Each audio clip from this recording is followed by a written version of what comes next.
Hi viewers, welcome to our channel. ప్రస్తుతం మనతో పాటు భరద్వాజ్ గారు సీనియర్ జర్నలిస్ట్ ఉన్నారు. వారితో ఒకసారి మాట్లాడదాం. సార్ నమస్కారం సార్. నమస్తే అండి. సార్, మెగాస్టార్ చిరంజీవి గారి పైన బీజేపీ అమితమైన ప్రేమ చూపిస్తుంది అన్న ఒక చర్చ జరుగుతుంది. కొన్ని కథనాలు కూడా వెలువడుతున్నాయి సార్. దీనికి అంటే చాలా ఎగ్జాంపుల్స్ కూడా ఉన్నాయి. బీజేపీ అంటే రాజకీయ అతీతమైన కార్యక్రమాలు ఏవి నిర్వహించినా అక్కడ మోదీ గారితో పాటు చిరంజీవి గారు కూడా ఉంటున్నారు. ఆయన్ని ఇన్వైట్ చేస్తున్నారు బీజేపీ వాళ్ళు కూడా. సో ఎందుకు ఈ అమితమైన ప్రేమ చూపిస్తున్నారన్న చర్చ కూడా చాలా మందిలో ఉంది. సో మీరేం చెప్తారు సార్ దీనికి? ఇప్పుడు సంక్రాంతి ఈవెంట్ కూడా నిర్వహించారు. అక్కడ మోదీ గారితో పాటు కిషన్ రెడ్డి గారు, చిరంజీవి గారిని కూడా ఇన్వైట్ చేశారు. అక్కడ కలిసి కూడా సెలబ్రేట్ చేసుకున్నారు. మరి దీనిపైన మీ విశ్లేషణ ఏంటి సార్? ఎన్నికల కంటే ముందు, హ్మ్. తెలంగాణ ఎలక్షన్స్ కంటే ముందు కిషన్ రెడ్డి గారు వెళ్ళి హ్మ్. చిరంజీవి గారి ఇంటికి వెళ్ళి వారితో మాట్లాడి ఒక వీడియో చేసి అది ప్రపంచం ముందు పెట్టారు. ఆయన కూడా అభినందించాడు. ఈయన్ని అభినందిస్తూ, అంటే మీరు ఒక్కసారి మా ఆఫీస్కి వస్తే బాగుంటుంది కదా అని కిషన్ రెడ్డి గారు అడిగాడు. ఆయన వస్తానన్నారు, రాలేదు అన్నాడు. లేదు, నెక్స్ట్ టైం వస్తాను, అంటే ఎలక్షన్స్ ఉన్నాయి కదా అని మీరేమో ఆందోళన పడకండి, మీ పార్టీయే గెలుస్తోంది, మీరే మంత్రిగా ఉంటారు, నేను వచ్చి కలుస్తాను అన్నాడు. ఆయన చాలా కాన్ఫిడెంట్గా, ఎలక్షన్ కంటే ముందే, హ్మ్. పార్లమెంట్ ఎలక్షన్ కంటే ముందే. కాబట్టి ఆయన బీజేపీతో ఉన్నాడు. చిరంజీవి గారు ప్రయాణం బీజేపీతో నడవటం అనేది ఈ రోజున కాదు, హ్మ్. దాదాపుగా 2019 నుంచి కనిపిస్తోంది. 2014 ఎన్నికలకు మాత్రం ఆయన కాంగ్రెస్ పార్టీకి నాయకత్వం వహించాడు. ఓకే. ఏపీ ఎలక్షన్లో చిరంజీవి గారు, కొప్పుల రాజు గారు, డొక్కా మాణిక్య వరప్రసాద్ గారు, ఈ త్రయం, ఈ ముగ్గురు కలిసి ఆంధ్రప్రదేశ్ ఎలక్షన్స్లో కాంగ్రెస్ పార్టీ కోసం తపన పడ్డారు, పోరాటం చేశారు, దారుణమైన రిజల్ట్ని అందుకున్నారు. హ్మ్. అందుకున్న తర్వాత రాజుగారు కొనసాగుతూనే ఉన్నాడు కాంగ్రెస్ పార్టీలో. మాణిక్య వరప్రసాద్ గారు ఆ తర్వాత వైఎస్ఆర్సీపీలోకి, తర్వాత తెలుగుదేశంలోకి ఇలా రకరకాల పద్ధతుల్లో ఆయన ప్రయాణం నడుస్తోంది. ఓకే. ప్రస్తుతానికి తెలుగుదేశంతో ఉన్నాడు ఆయన. ఇది ఆయన కండిషన్. చిరంజీవి గారు టోటల్గా అంతర్ధానం అయ్యారు. అంతర్ధానం అయ్యి ఆయన ఖైదీ నంబర్ 150 అన్నాడు. ఖైదీ నంబర్ 150 అన్న అంతంతోనే ఆయన రాజకీయానికి ఫుల్ స్టాప్ పెట్టినట్టుగా చెప్పారు బయటకి. ఇక మీద నేను రాజకీయ యవనిక మీద కనిపించను అన్నాడు ఆయన. సినిమాల్లోకి వచ్చేస్తున్నాను, నేను దీన్ని వదిలేసి, అంటే వేటూరి సుందరరామూర్తి గారు ఒక మీటింగ్లో, అంటే చిరంజీవి కూడా ఉన్న మీటింగ్లో, హ్మ్. చిరంజీవి అప్పటికి ఇంకా పిఆర్పి పార్టీతోనే ఉన్నాడు. ఉన్న టైంలో వేటూరి సుందరరామూర్తి గారికి జరిగిన ఒక సత్కారానికి ఈయన ముఖ్య అతిథిగా హాజరైనప్పుడు వేటూరి గారు ఒక మాట అన్నాడు. నా సినీ ప్రస్థానంలో ఒక ఫేజ్ అంతా కూడా ఒక మహానటుడితో నడిచింది, ఆయన వెళ్ళిపోయిన తర్వాత ఇంకొక మహానటుడితో నా కెరియర్ నడిచింది, నా పాటల ప్రస్థానం అని ఎన్టీఆర్ని, చిరంజీవిని రెఫర్ చేస్తూ మాట్లాడాడు. హ్మ్. మాట్లాడి వీళ్ళిద్దరూ కూడా నందనవనం లాంటి సినిమా పరిశ్రమను వదిలిపెట్టి రాజకీయం అనే దండకారణ్యంలోకి ప్రవేశించారు అన్నాడు ఆయన. అది ఉంది, ఇప్పటికీ యూట్యూబ్లో చూడొచ్చు. అంటే ఇలా ఈ దండకారణ్యం నుంచి మళ్ళీ సినీ నందనవనంలోకి వచ్చేసాడు చిరంజీవి గారు. హ్మ్. వచ్చేసాను, ఇంక దండకారణ్యంతో నాకు పని లేదు అని చెప్పాడు. కానీ ఆయన ఈ ఖైదీ నంబర్ 150 ఇలా తర్వాత సినిమాలు చేస్తున్నటువంటి పరిస్థితుల్లోనే ఆంధ్రప్రదేశ్లో భారతీయ జనతా పార్టీకి ఎవరు నాయకత్వం వహించినా, సోము వీర్రాజు పర్టికులర్గా సోము వీర్రాజు గారు ఆంధ్రప్రదేశ్ బాధ్యతలు భుజాన వేసుకున్నప్పుడు ఆయన ఢిల్లీ నుంచి చిన్నగా విజయవాడ వెళ్లకుండా మధ్యలో హైదరాబాద్లో దిగి హ్మ్. చిరంజీవి గారి ఇంటికి వెళ్ళి వారి ఆశీర్వాదం తీసుకుని వెళ్ళారు. ఓకే. చిరంజీవికి రాజకీయ సంబంధం ఏమిటి, ఆయన భారతీయ జనతా పార్టీ మనిషి కాదు కదా, ఎందుకు వచ్చి ఈయన ఇన్ని కలిశాడు అని ప్రపంచం మాట్లాడుకుంది. హ్మ్. ఈ సందర్భంలోనే చిరంజీవి గారు సాంకేతికంగా కాంగ్రెస్ పార్టీతోనే ఉన్నట్టుగా ఒక కథనం ఈ మధ్య ప్రసారమైంది. హ్మ్. గాంధీ భవన్ నుంచి ఆయనకి ఇప్పటికీ మెంబర్షిప్ ఉంది, అది రెన్యువల్ అవుతుందా లేదా అనేది పక్కన పెడితే ఆయన కాంగ్రెస్ పార్టీకి రాజీనామా చేస్తున్నట్టుగా ఎక్కడా చెప్పలేదు. కాంగ్రెస్ పార్టీకి రాజీనామా ప్రకటించలేదు ఆయన. నేను రాజకీయాలు వదిలేస్తున్నాను అన్నాడు, అంతవరకే. తప్ప అధికారికంగా ఆయన రాజీనామా పత్రం సమర్పించలేదు. అందుకని కాంగ్రెస్‌తోనే ఉన్నాడు అనేటువంటి ఒక అభిప్రాయం ఉంది ప్రపంచానికి. ఓకే. కానీ ఆయన యాక్టివిటీ మొత్తం కూడా బీజేపీతో నడుస్తోంది. రకరకాల సందర్భాల్లో పర్టిక్యులర్‌గా మోడీ గారు తెలుగు రాష్ట్రాల్లో ఏ పని మీద వచ్చినా చిరంజీవిని కలుస్తూనే ఉన్నాడు. ఆయన అల్లూరి సీతారామరాజు విగ్రహావిష్కరణకు వచ్చినా చిరంజీవిని కలిశాడు అక్కడ గోదావరి జిల్లాల్లో. ఇలా ఏ పని మీద వచ్చినా కలుస్తున్నాడు. అలాగే మొన్న చంద్రబాబు నాయుడు గారి ప్రమాణ స్వీకారోత్సవానికి మోడీ గారు వచ్చిన సందర్భంగా కూడా హ్మ్. చిరంజీవి గారు హాజరయ్యారు. చిరంజీవి గారిని ప్రత్యేకంగా అభినందించాడు ఆయన.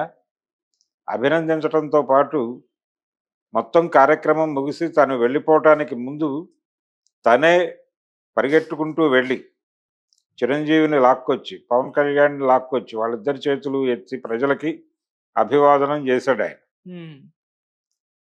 ఈ చేసిన పరిస్థితి చూస్తే ఆయన బ్రెయిన్‌లో ఏదో డిజైన్ ఉంది. వీళ్ళిద్దరిని సెంట్రిక్‌గా పెట్టి, చిరంజీవిని, పవన్ కళ్యాణ్‌ని కేంద్రంగా పెట్టి ఆయన ఏదో ఊహిస్తున్నాడు ఒక సినిమాని అనే ఒక హింట్ ఇచ్చాడు. అంటే తెలుగుదేశం పార్టీకి ప్యారలల్‌గా, తెలుగుదేశం పార్టీకి ప్రత్యామ్నాయంగా, తెలుగుదేశం పార్టీకి ప్రత్యామ్నాయంగా అని ఎందుకు అంటున్నానంటే వచ్చే ఎన్నికల తర్వాత తెలుగుదేశం పార్టీ భవిష్యత్తు ఏమిటి అనేది ఒక ప్రశ్న ఉంది. దానిలో ఇంకా సెకండరీ లీడర్‌షిప్ ఎవరు, ఏమిటి అనే దానికి సంబంధించి క్లారిటీలు లేవు. హ్మ్. చంద్రబాబు నాయుడు గారి స్ట్రెంగ్త్ ఏమిటి? వచ్చే ఎన్నికల్లో ఆయన కంటెస్ట్ చేస్తారా లేదా? అప్పటికి ఆయన ఏజ్ చాలా పెద్దదయిపోతుంది. అందుకని ఆ ఏజ్‌లో కూడా ఆయనే నడుపుతాడా? సెకండరీ లీడర్‌షిప్ వస్తుందా రాదా? డోలాయమాన స్థితి. ఆ గ్యాప్‌లో ఆయన జనసేనని ఎమర్జ్ చేసి, ఆ జనసేనకి చిరంజీవి అనేటువంటి ఒక ఛార్జ్‌ని, అలాగే బీజేపీ అనేటువంటి ఇంకొక ఛార్జ్‌ని తగిలించి, దాని ద్వారా ఆంధ్ర రాష్ట్రాన్ని పూర్తిగా తన కంట్రోల్‌లోకి తీసుకోవాలనే ప్లాన్ ఏదో మోడీ గారి బ్రెయిన్‌లో మెరిసింది ఆ క్షణం. అందుకనే ఆయన చిరంజీవి, పవన్ కళ్యాణ్ ఇద్దరి చేతులు పైకెత్తి ప్రజలకు ఒక సూచన చేసి వెళ్ళిపోయాడు అనేది ఆ రోజున వినిపించిన మాట. అయితే ఇప్పుడు అది ఆందోళనకరంగానే మారింది. ఈ మధ్య పవన్ కళ్యాణ్ తరచూ ఆంధ్రప్రదేశ్ ప్రభుత్వం మీద, ప్రభుత్వ నడక మీద రకరకాల పద్ధతుల్లో ఆయన చురకలేస్తున్నాడు. హ్మ్. హోంమంత్రి గారికి చురకలేశాడు. ఆ తర్వాత టీటీడీ వ్యవహారంలో మొన్న బీఆర్ నాయుడు గారికి చురకలేశాడు. ఇలా ఆయన ఎక్కడ అవకాశం దొరికితే అక్కడ వేస్తున్నాడు. ఈ ధోరణి కూటమిలో ఆయన ఉంటాడా? వెళ్ళిపోతాడా? అనే బయట చర్చ జరిగే లెవెల్‌కి అప్పుడప్పుడు వెడుతోంది. హ్మ్. అటువంటిదేమీ లేదు. మీరు అనవసరంగా స్పెక్యులేట్ చేస్తున్నారు అని ఎప్పటికప్పుడు తెలుగుదేశం పార్టీ నాయకులు చెప్పుకోవాల్సిన పరిస్థితి కల్పిస్తున్నాడు ఆయన.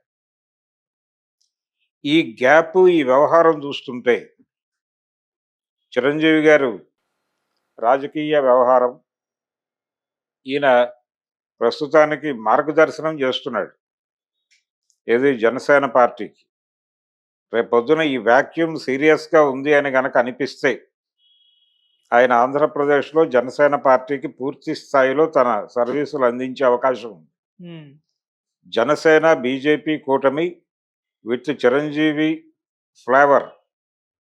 దీంతో వాళ్ళు తెలుగుదేశం పార్టీని పూర్తిగా పక్కకి జరిపి, తెలుగుదేశం ఏ ప్లేస్ అయితే ఉందో ఇప్పుడు, ఆ ప్లేస్‌ని తాము కబ్జా చేసి తెలుగుదేశం పార్టీని పూర్తి స్థాయిలో పక్కకి గెంటేసే వ్యూహం కనిపిస్తోంది.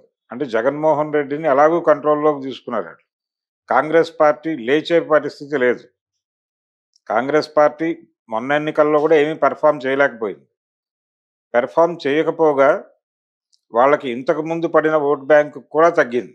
ఇంతకు ముందు పడిన పర్సెంటేజ్ ఆఫ్ ఓట్లు కూడా తగ్గినాయి. హ్మ్. రేపు అంటే కొద్దిపాటి లీడర్‌షిప్ ఇంకా అక్కడ ఆంధ్రరత్న భవన్‌ని నమ్ముకుని ఉన్నారు. వాళ్ళు కూడా వెళ్ళిపోయారు విచిత్రంగా ఈ ఎన్నికల తర్వాత. అదొక విచిత్రమైన పరిస్థితి. సో, కాంగ్రెస్ పార్టీ లేదక్కడ. ఓకే. ఉన్న పార్టీలు 3.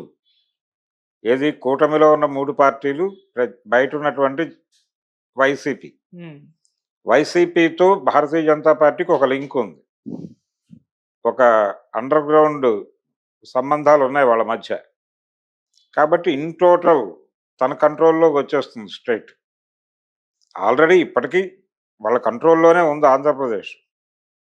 తెలంగాణను కూడా తన కంట్రోల్లోకి తీసుకోవాలనే ప్రయత్నం జరుగుతోంది.